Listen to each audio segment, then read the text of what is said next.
Good afternoon everyone, I am Irshad sir. Physics solution इस channel के अंदर आपका स्वागत करता हूं। बच्चों, हमने क्लास 10 का सेकेंड चैप्टर स्टार्ट किया है, पीरियोडिक क्लासिफिकेशन ऑफ एलिमेंट, जिसका आज हम लेक्चर नंबर 3 स्टार्ट करने वाले हैं। तो आज का हमारा टॉपिक का नाम है मेंडेलिव्स पीरियोडिक टेबल। तो मैं आपको बता दूं, जो डोमिनियर्स और न्यूलैंड्स के ऊपर हमने लेक्चर्स बनाए हैं, लेक्चर नंबर 1, लेक्चर नंबर 2, एक बार उसको देखना है। मतलब आज क्या चलने वाला है ये आपको समझ में आने वाला है। तो ठीक है, स्टार्ट करते हैं। मेंडेलिव्स पीरियोडिक टेबल के बारे में बात करते हैं तो हमारे जो रशियन साइंटिस्ट है डिमित्री मेंडेलिव्स, इन्होंने एलिमेंट का क्या किया है, क्लासिफिकेशन किया है। इन्होंने एलिमेंट का क्या किया, क्लासिफिकेशन किया। इन्होंने जब एलिमेंट का क्लासिफिकेशन किया तो ये कौन से टाइम में किया, 1869 टू 1872। इस टाइम में मेंडेलिव्स इन्होंने क्या किया, एलिमेंट का क्या किया, क्लासिफिकेशन किया। अब इन्होंने जो क्लासिफिकेशन किया, इसे इंपॉर्टेंट स्टेप माना जाता है एलिमेंट के क्लासिफिकेशन का। इन्होंने जो क्लासिफिकेशन किया है एलिमेंट का, उसको इंपॉर्टेंट स्टेप माना जाता है। क्यों? अभी क्यों इंपॉर्टेंट स्टेप माना जाता है, देखिए। क्योंकि उन्होंने जब एलिमेंट का क्लासिफिकेशन किया तो एलिमेंट के जो फंडामेंटल प्रॉपर्टी है उसको ध्यान में रखते हुए उन्होंने एलिमेंट का क्या किया, क्लासिफिकेशन किया। अभी फंडामेंटल प्रॉपर्टी में क्या आएगा, फिजिकल प्रॉपर्टी आएगा और फिर आपका केमिकल प्रॉपर्टी आएगा, physical property and chemical property. ठीक है। तो अब जब मेंडेलिव्स इन्होंने एलिमेंट का क्लासिफिकेशन किया तो उन्होंने क्या बताया, जो एलिमेंट्स है, एलिमेंट का जो एटॉमिक मास है, एटॉमिक मास, मतलब जब उन्होंने पीरियड बनाया या टेबल बनाया एलिमेंट रखने के लिए, जो उन्होंने पीरियोडिक टेबल बनाया, तो पीरियोडिक टेबल में उन्होंने जो एलिमेंट रखे तो उनका जो एटॉमिक मास है इंक्रीजिंग ऑर्डर में रखा। कैसे रखा, इंक्रीजिंग ऑर्डर। मतलब एलिमेंट जो अरेंज किए उन्होंने increasing order of their atomic masses, मतलब ऐसे एलिमेंट अरेंज किए उन्होंने जब उसका एलिमेंट का जो एटॉमिक मास है वो क्या होने वाला है, इंक्रीजिंग ऑर्डर में रखने वाले। कैसे रखने वाले, इंक्रीजिंग ऑर्डर में। उस समय उन्होंने 63 एलिमेंट जो है वो अरेंज किए। कितने एलिमेंट अरेंज किए, 63 element arrange in that time. तो जो हमारे डिमित्री साइंटिस्ट थे, रशियन साइंटिस्ट थे हमारे मेंडेलिव्स, उन्होंने एलिमेंट का क्लासिफिकेशन हमें बताया है। उन्होंने जो एलिमेंट का क्लासिफिकेशन बताया उसे इंपॉर्टेंट स्टेप माना जाता है। क्यों? क्योंकि एलिमेंट का जब उन्होंने क्लासिफिकेशन किया तो फंडामेंटल प्रॉपर्टी को कंसिडर करते हुए उन्होंने एलिमेंट का क्लासिफिकेशन किया। फंडामेंटल प्रॉपर्टी में फिजिकल प्रॉपर्टी आता है, केमिकल प्रॉपर्टी है, ये क्या है ये भी मैं आपको बताता हूँ। और फिर उन्होंने जो भी एलिमेंट अरेंज किए वहां पर, ऑर्गेनाइज किए, तो कैसे ऑर्गेनाइज किए, increasing order of their atomic mass. मतलब मान लो आप, जैसा कि मैं कंसिडर कर लेता हूँ ABCD, ऐसे कोई एलिमेंट है, ऐसे तो नहीं रहते। तो इसका मान लो 1, इसका 2, इसका 3, इसका 4 है। तो इनका अरेंजमेंट कैसा है, 1 2 3 4, मतलब यहाँ पे एटॉमिक मास क्या हो रहा है, बढ़ रहा है। तो उन्होंने जो एलिमेंट अरेंज किए, कैसा अरेंज किए, increasing order of their atomic mass. चलो ये हो गया। अब आगे हुआ क्या, मेंडेलिव्स इन्होंने क्या बताया, एक डेफिनाइट टाइम इंटरवल में, एक डेफिनाइट टाइम इंटरवल के बाद, एक डेफिनाइट टाइम इंटरवल के बाद एलिमेंट्स की जो प्रॉपर्टी है, एलिमेंट्स की जो प्रॉपर्टी है, कौन सी property, physical property and chemical property, ये कैसे रहेंगे, सेम रहेंगे। इसका मतलब क्या है, देखो, एक डेफिनाइट टाइम इंटरवल के बाद जो एलिमेंट रिपीट होने वाले हैं, रिपीट होने वाले जो एलिमेंट है उनका जो प्रॉपर्टी रहेगा वो कैसा रहेगा, सेम रहेगा, physical property and chemical property. ये हमें किसने बताया, मेंडेलिव्स ने बताया। मतलब डेफिनाइट टाइम इंटरवल मान लो, जैसा कि मान लो आज कोई एलिमेंट डिस्कवर हुआ है और 5 साल के बाद कोई एलिमेंट डिस्कवर हुआ है, फिर उसके 5 साल के बाद कोई एलिमेंट डिस्कवर हुआ है। तो ये जो डेफिनाइट टाइम इंटरवल है 5-5 साल का, तो 5 साल के बाद जो एलिमेंट आने वाला है उनका जो फिजिकल और केमिकल प्रॉपर्टी है वो उसके 5 साल पहले जो एलिमेंट आया है या फिर उसके 5 साल के बाद जो एलिमेंट आया है उनका बहुत सारा फिजिकल और केमिकल प्रॉपर्टी कैसा रहेगा, सेम रहेगा। मतलब एक डेफिनाइट टाइम इंटरवल के बाद जो एलिमेंट रिपीट होंगे उनके प्रॉपर्टी सेम रहेंगे। ऐसा ऑब्जर्वेशन किसने किया, मेंडेलिव इन्होंने किया। अब उन्होंने इसके ऊपर एक लॉ भी बताया जो आपको 1 मार्क को पूछते हैं, जिसको हम मेंडेलिव पीरियोडिक लॉ भी कहते हैं। तो मेंडेलिव पीरियोडिक लॉ क्या है, the property of element, the property of element is the periodic function, is the periodic function of their atomic mass, is the periodic function of their atomic mass। इसका मतलब वही है जो मैंने आपको अभी बताया, मतलब एलिमेंट की जो प्रॉपर्टी है is the periodic function of their atomic mass. इसका मतलब क्या है, पीरियोडिक फंक्शन मतलब क्या है, एक डेफिनाइट टाइम इंटरवल के बाद जो एलिमेंट रिपीट होने वाले हैं उसके प्रॉपर्टी कैसे रहेंगे, सेम रहेंगे, तब हम उसे लॉ में कैसा बोलेंगे, property of element is the periodic function. Periodic function मतलब क्या, एक डेफिनाइट टाइम इंटरवल के बाद एलिमेंट के प्रॉपर्टी कैसे रहने वाले हैं, सेम रहने वाले हैं। और एटॉमिक मास जो है वो तो सेम नहीं रहेगा, एटॉमिक मास इसका ये है, इसका मतलब ये है property of element is the periodic function of atomic मास, मतलब एटॉमिक मास के ऊपर वो क्या करने वाला है, डिपेंड करने वाला है। मतलब मान लो कुछ एलिमेंट है ए बी सी, ये 5 साल, यहाँ पे 10 साल, यहाँ पे 15 साल, 5 ईयर के डिफरेंस में ये तीनों एलिमेंट डिस्कवर हुए। अब ये तीनों एलिमेंट के बहुत सारे फिजिकल केमिकल प्रॉपर्टी सेम रहेंगे, मतलब एक डेफिनाइट टाइम इंटरवल के बाद जो एलिमेंट आएंगे उनके प्रॉपर्टी सेम रहेंगे। ऐसा किसने बताया, मेंडेलीव ने बताया। बट इनका जो एटॉमिक मास रहेगा वो सेम रहेगा क्या, नहीं, वो उनका एटॉमिक मास डिफरेंट रहेगा, इसलिए हम बोलते हैं periodic function of atomic mass. But atomic mass वहाँ पे कैसा रहेगा, डिफरेंस रहेगा। तो इस लॉ का मीनिंग मैंने आपको बताया, बाकी थोड़ा साइंटिफिक लैंग्वेज में समझने को डिफिकल्ट है, लेकिन पेपर में आपको लॉ एज इट इज लिखना होता है, लॉ में कुछ चेंजेस करना नहीं है आपको, ठीक है। तो फिर ये हो गया मेंडेलीव के बारे में थोड़ा सा बेसिक। अब ये मेंडेलीव जो हमारे साइंटिस्ट है ये बहुत ही इंपॉर्टेंट है आपको पीरियोडिक क्लासिफिकेशन ऑफ एलिमेंट के लिए, क्योंकि जैसे कि उन्होंने कुछ बेसिक उनके बारे में बताया,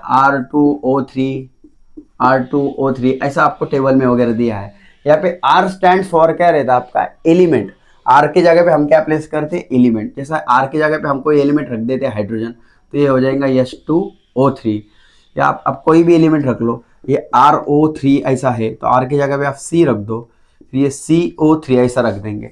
तो ये थोड़ा सा बेसिक वगैरह आपको पता होना चाहिए। ऐसा उन्होंने क्या किया, थोड़ा सा एक कंपाउंड के लिए जनरल मॉलिक्यूलर फॉर्मूला लिखने का एक तरीका वगैरह उन्होंने बताया। बाकी साइंटिस्ट के इंट्रोडक्शन वगैरह जो है वो आपको पढ़ना है।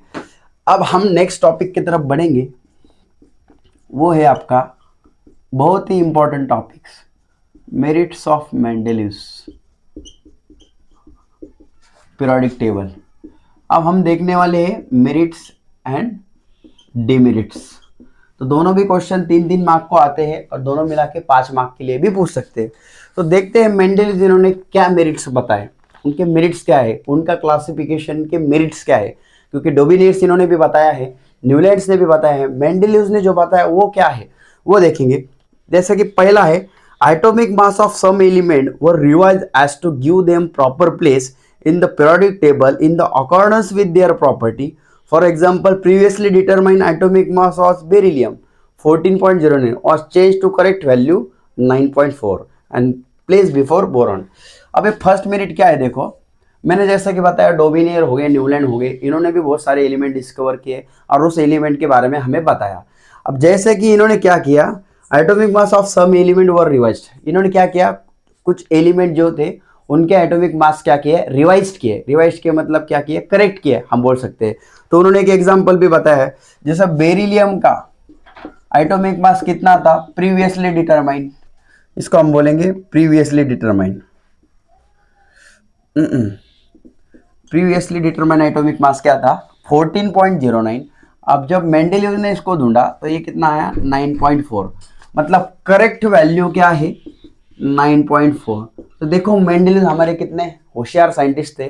बेरिलियम का जो एटॉमिक मास था, पहले जो साइंटिस्ट थे उन्होंने बताया था 14.09 है, बट मेंडेलीव ने जब इसके ऊपर स्टडी किया तब उन्होंने करेक्ट वैल्यू कितनी बताई, 9.4। तो अब ये टेबल आपके सामने दिख रहा है आपको। इस टेबल में अगर आप ये 2 नंबर का रो देखेंगे तो यहाँ पे लिथियम के सामने 7 दिया है, बेरिलियम के सामने 9.4 दिया है, और यहाँ पे बोरॉन के सामने 11 दिया है, और कार्बन के सामने 12 दिया है, नाइट्रोजन के सामने 14 दिया है। तो क्या था देखो, अभी इसके तरफ आपको ध्यान में देना है। अगर बेरिलियम का 14.09 अगर मास है तो इंक्रीजिंग ऑर्डर के हिसाब से वो कहाँ पर जाएगा, 7, 9.4, 11, 12, नाइट्रोजन का 14, तो वो यहाँ पर था 14.07, मतलब आफ्टर नाइट्रोजन था वो, मतलब बिफोर ऑक्सीजन। ऑक्सीजन का कितना है, 16 है। तो बेरिलियम की जो जगह थी वो यहाँ पर थी। बट जैसे ही मेंडेलीव ने सही वाला एटॉमिक मास उसका ढूंढ के निकाला, एक्चुअल एटॉमिक मास कितना है फिर 9.4, तो उसकी जगह उन्होंने चेंज कर दी, यहां से उसको हटा दिया और कहाँ प्लेस किया, बी स्टैंड फॉर बोरॉन, तो यहां पर प्लेस किया, मतलब हम इसको बोलेंगे बिफोर बोरॉन।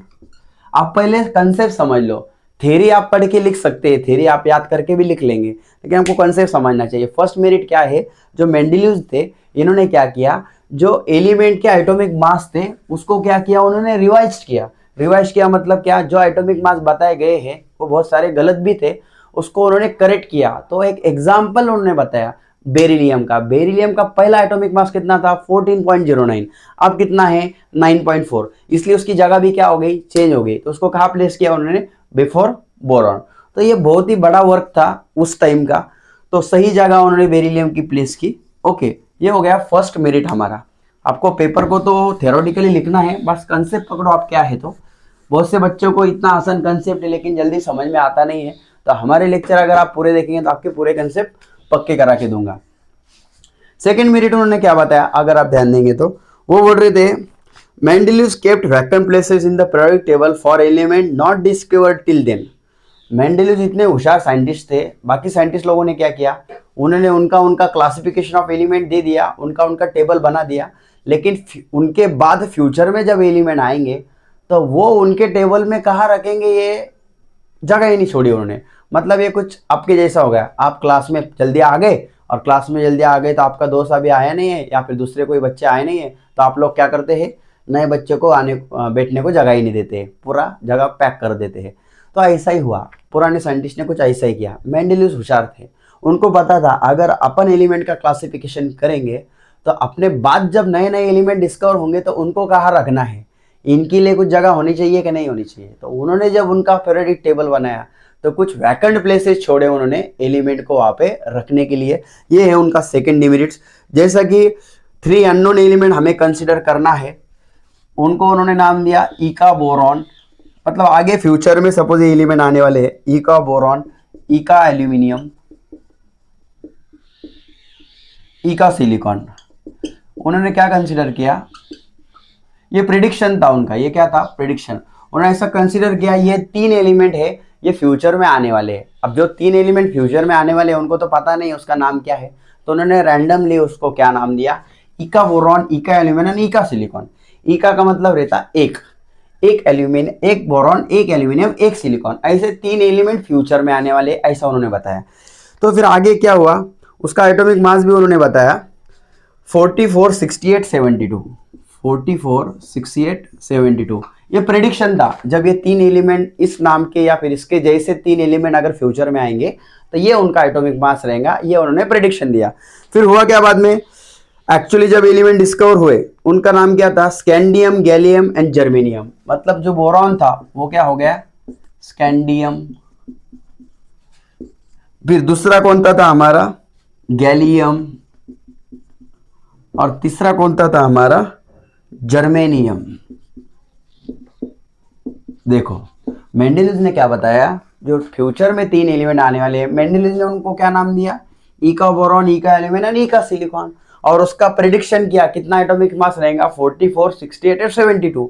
और जब फ्यूचर में एलिमेंट आए तो जब उनको नाम दिए गए तो इका बोरॉन ही क्या बन गया हमारा, स्कैंडियम, इका एल्यूमिनियम क्या बन गया हमारा, गैलियम, इका सिलिकॉन क्या बन गया, जर्मेनियम। इसके ऊपर भी सवाल आता है, इका बोरॉन का बाद में नाम क्या हुआ, स्कैंडियम, इका एल्यूमिनियम का क्या हुआ, गैलियम, इका सिलिकॉन का क्या हुआ, जर्मेनियम। ये उन्होंने बताया। और जो प्रॉपर्टी वगैरह जो भी उन्होंने बताया था, एटॉमिक मास वगैरह जो भी प्रॉपर्टी, अब नीचे का टेबल आपको पूछते नहीं है। और जो एटॉमिक मास मेंडेलीव ने प्रेडिक्ट किया था तो वो एकदम क्लोज वैल्यू से क्या हुआ, वहां पे मैच हुआ। मतलब मेंडेलीव ने जो एटॉमिक मास बताया था वही मास उन एलिमेंट का मिला, मतलब उनका प्रेडिक्शन सही था। अब आप लोग बोल रहे हैं वो इतने होशियार कैसे, एक सीधी सी बात रहती है, उन्होंने जो भी टेबल बनाया होगा, जैसे कि आप कुछ एलिमेंट है हमारे पास A B C D E, अब हमारे पास बेसिक दिमाग होता है, ये 2 है 4 है, ये 6 है, तो आगे वाले 2 एलिमेंट के मास क्या रहेंगे, यहाँ पे 8 आएगा, यहाँ पे 10 आएगा। तो एक ऐसा प्रेडिक्शन हम हमारे प्रीवियस थ्योरी से निकाल सकते हैं।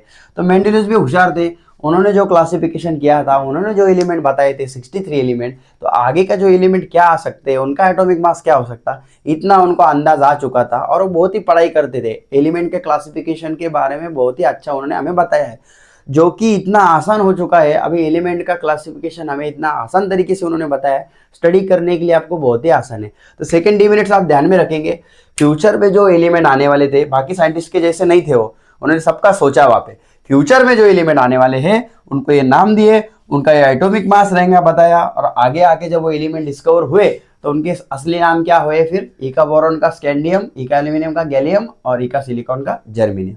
ये हो गया सेकेंड डिमेरिट्स।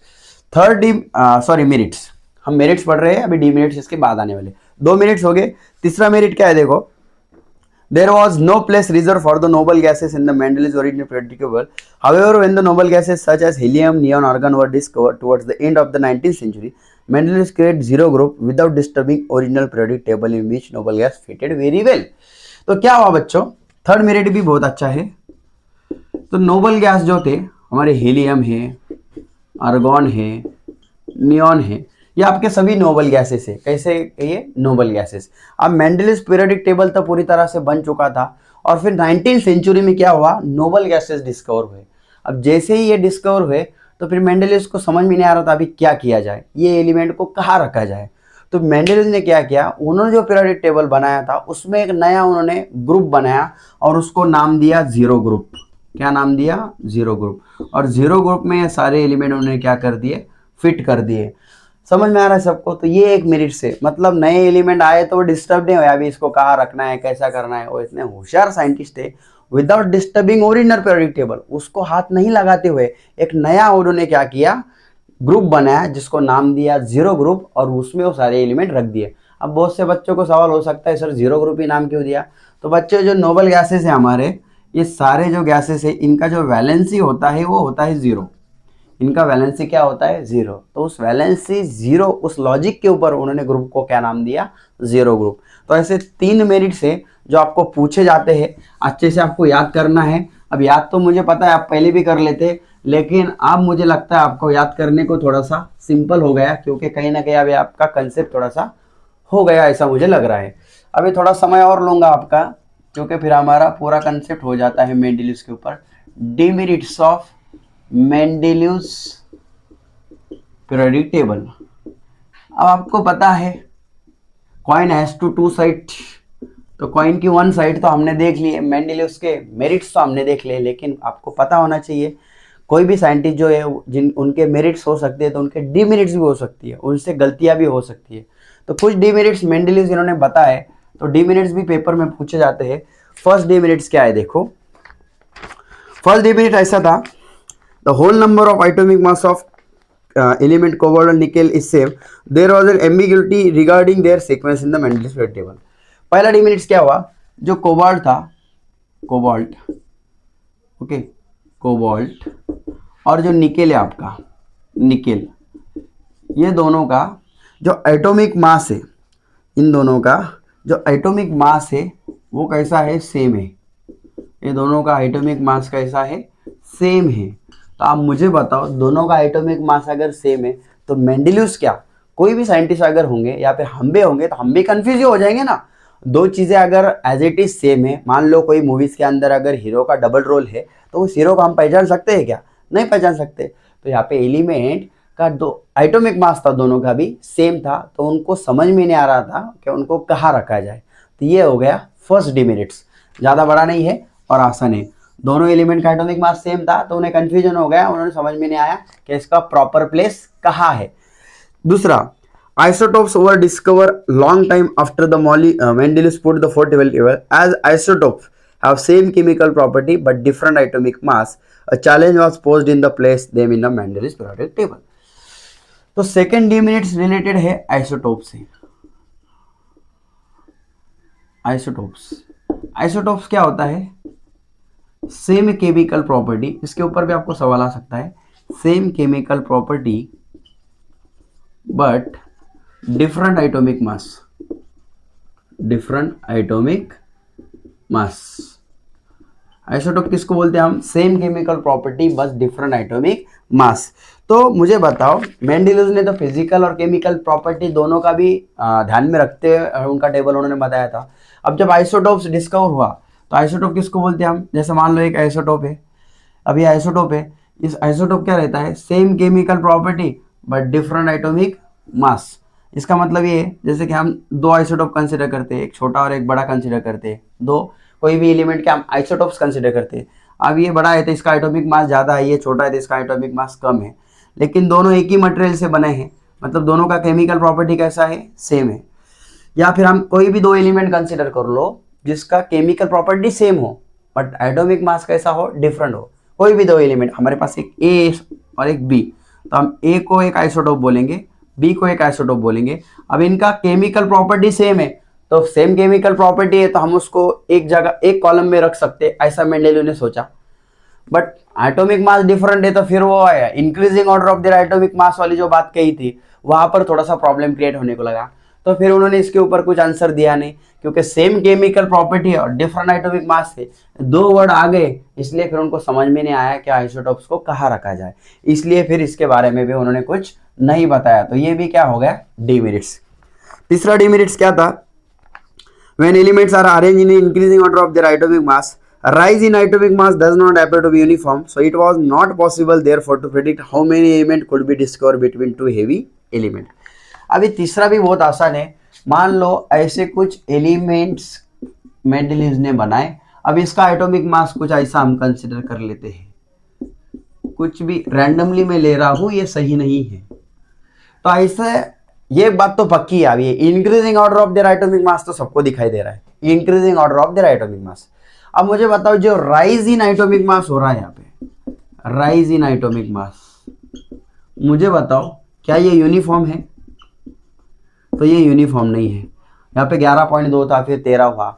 देखो कितने कितने से बढ़ रहा है, इसका कुछ स्पेसिफिकेशन नहीं है। जैसे अर्थमेटिकल प्रोग्रेशन पढ़ते आप, उस टाइप का कुछ है क्या? ये नहीं, यूनिफॉर्म नहीं है। तो वो वही बता रहे थे, जो दो हेवी एलिमेंट अगर हम कंसिडर करेंगे या फिर दो एलिमेंट हम कंसिडर करेंगे, तो वो दो एलिमेंट के बीच में अगर कोई एलिमेंट आता है तो वो उसका एटॉमिक मास कितना है ये हमें बताना पॉसिबल नहीं है।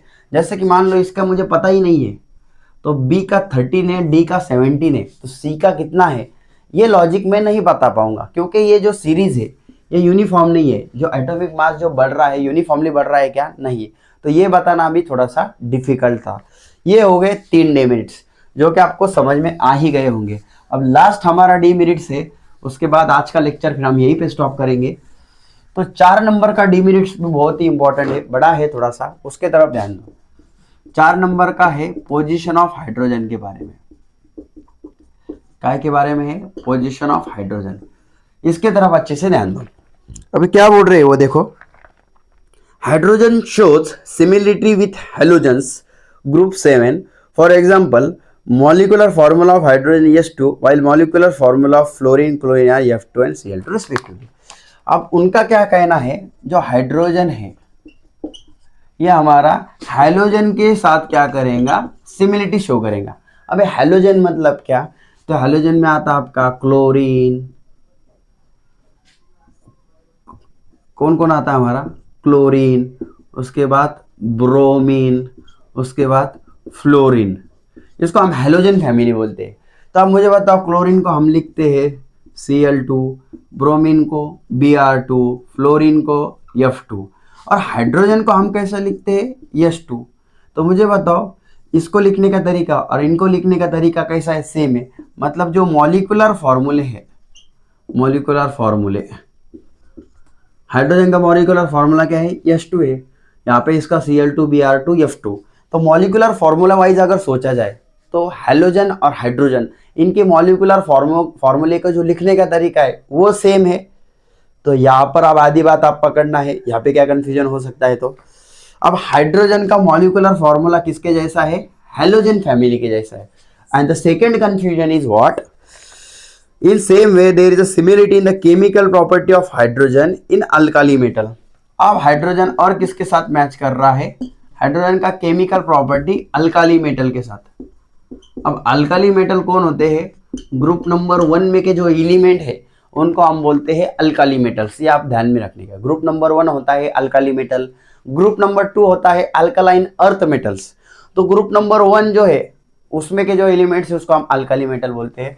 तो हाइड्रोजन का केमिकल प्रॉपर्टी जो था ये सेम था, अल्कली मेटल के जैसा था। मतलब किसके जैसा था? Alkali metal. अल्कली मेटल के कुछ एग्जांपल दिए उन्होंने, सोडियम हो गया, पोटेशियम हो गया। तो फिर on considering above property, it cannot be decided whether the correct position of hydrogen in the group of alkyl metal 1 or in the group of hydrogen 7। तो देखो बच्चों, हाइड्रोजन का केमिकल प्रॉपर्टी अल्काली मेटल के साथ है, मतलब alkali metal मतलब जो ग्रुप नंबर 1 में है। मॉलिक्यूलर फॉर्मूला अगर देखा जाए हाइड्रोजन का तो वह हेलोजन जैसा है, मतलब ये हो गया हमारे हेलोजन जो ग्रुप नंबर 7 है, राइट? ओके, तो अब मुझे बताओ हाइड्रोजन का मॉलिक्यूलर फॉर्मूला हेलोजन के साथ है, केमिकल प्रॉपर्टी अल्काली मेटल के साथ है, मतलब कुछ प्रॉपर्टी ग्रुप नंबर 7 के साथ जा रहा है, हेलोजन के साथ जा रहा है, कुछ ग्रुप नंबर 1 के साथ जा रहा है। तो आप उसको ग्रुप 1 में रखेंगे क्या 7 में रखेंगे? मॉलिक्यूलर फॉर्मूले वाइज अगर देखेंगे तो इधर चल रहा है, वो केमिकल प्रॉपर्टी वाइज देखेंगे तो इधर बैठ रहा है। तो उसकी करेक्ट पोजीशन मेंडेलियस को समझ में आई नहीं किधर रखना है। तो ये एक डिसएडवांटेज था, डिमेरिट्स था पोजीशन ऑफ हाइड्रोजन। उन्होंने हमें पोजीशन ऑफ हाइड्रोजन के बारे में बताया क्या? नहीं बताया। तो बच्चों इस तरह से हमारे मेंडेलियस के 4 डिमेरिट्स, 3 मेरिट्स, और मेंडेलियस ने शुरुआत में हमें क्या क्या बताया पूरा डिटेल मैंने आपको मेंडेलियस के बारे में बता दिया है। फिर भी अगर आपको कुछ समझ में नहीं आ रहा है तो आपको पहली चीज क्या करना है, फर्स्ट और सेकंड लेक्चर एक बार अच्छे से देखना है और लिखना है। जो भी मैं पढ़ा रहा हूँ उसको आप लिखते चलो, और टेक्स्ट बुक का भी आपको पढ़ना है। फिर भी अगर समझ में नहीं आ रहा है तो आपको फिर रिपीट देखना है। ये जो मैं पढ़ा रहा हूँ इसको रिपीट देखो। और इतना होने के बाद भी अगर आपको समझ में नहीं आ रहा है तो आपको पता है मेरा व्हाट्सअप नंबर क्या है, या फिर आप मुझे यूट्यूब में कमेंट करके भी बता सकते हैं। लेकिन आपको मैं एक चीज़ बता दूँ, आप पूरा लेक्चर आराम से पूरा लेक्चर देखिए, उसको सुनिए। मैं आपको गारंटी देता हूँ आपको 100% समझ में आने वाला है। अब यहाँ से आगे हमारे 10 के लेक्चर भी कंटिन्यूसली आने वाले हैं, क्योंकि मैं आपको बता दूँ मैं क्लास 11, 12 और 10 साथ में तीनों भी वीडियो बना रहा हूँ, इसलिए अब मुझे थोड़ा सा टाइम ज़्यादा लग रहा है। ऑफलाइन क्लासेस में भी मुझे टाइम देना होता है, लेकिन आप नाराज़ मत हो, मैं ज़्यादा से ज़्यादा अभी टाइम निकाल कर आपका 10th बच्चों का भी सिलेबस पूरा कंप्लीट करने की अच्छी तरह से कोशिश करूँगा। और अगर आप मेरे चैनल के ऊपर नए हैं, आप अगर अपने चैनल के ऊपर नए हैं तो मैं बता दूं आपको, पिछला भी जो हमने पढ़ा है ग्रेविटेशन पूरा हो चुका है, पूरा सिलेबस आप अच्छे से देखो, आपको पूरा कंटेंट हमारे चैनल पर मिलने वाला है। और अगर आपको लगता है ये चैनल आपके लिए हेल्पफुल है तो इसको ज़्यादा से ज़्यादा लोगों तक शेयर करिए, इसको सब्सक्राइब करिए और लाइक करना मत भूलिए। Thank you.